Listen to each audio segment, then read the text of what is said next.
মানবতার ফেরিওয়ালা সংস্থার সমস্ত কর্মকর্তাকে আন্তরিকভাবে ধন্যবাদ অভিনন্দন জ্ঞাপন করছি।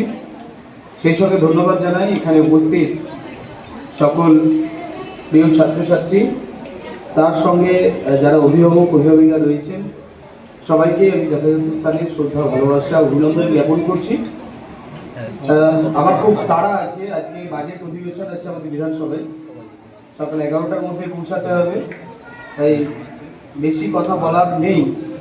শুধু দু একটি কথাই বলবো। আমাদের প্রিয় প্রধানমন্ত্রী মাননীয় নরেন্দ্র মোদীজির আহ্বানে সারা বিশ্ব জুড়ে এই যোগা দিবস পালিত হচ্ছে। আমরা গতকাল দেখেছি আমাদের দেশের প্রিয় প্রধানমন্ত্রী তিনি কলকাতার রাজপথে সাধারণ মানুষের সাথে যোগা দিবসে সামিল ছিলেন।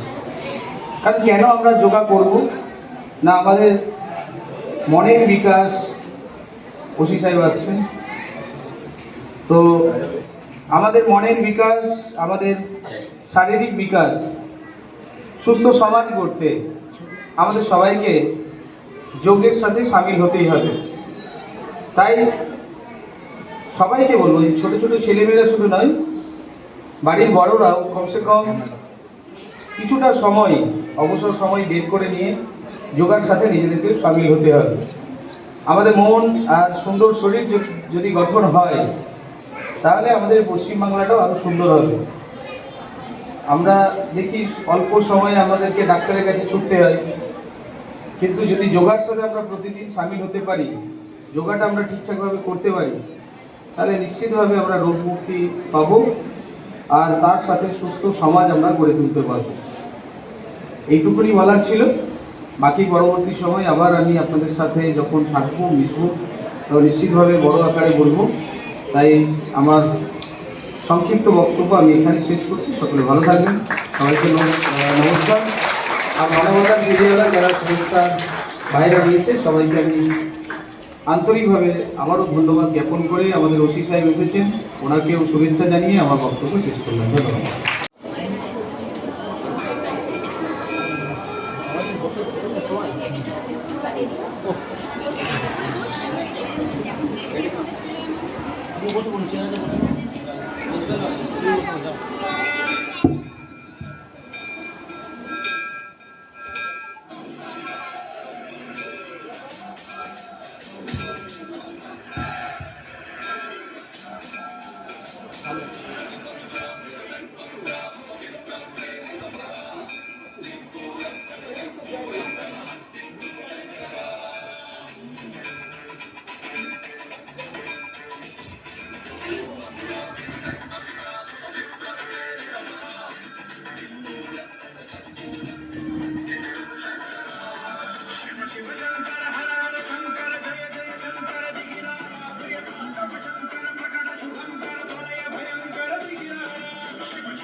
ফোন করছিল তো আমাকে।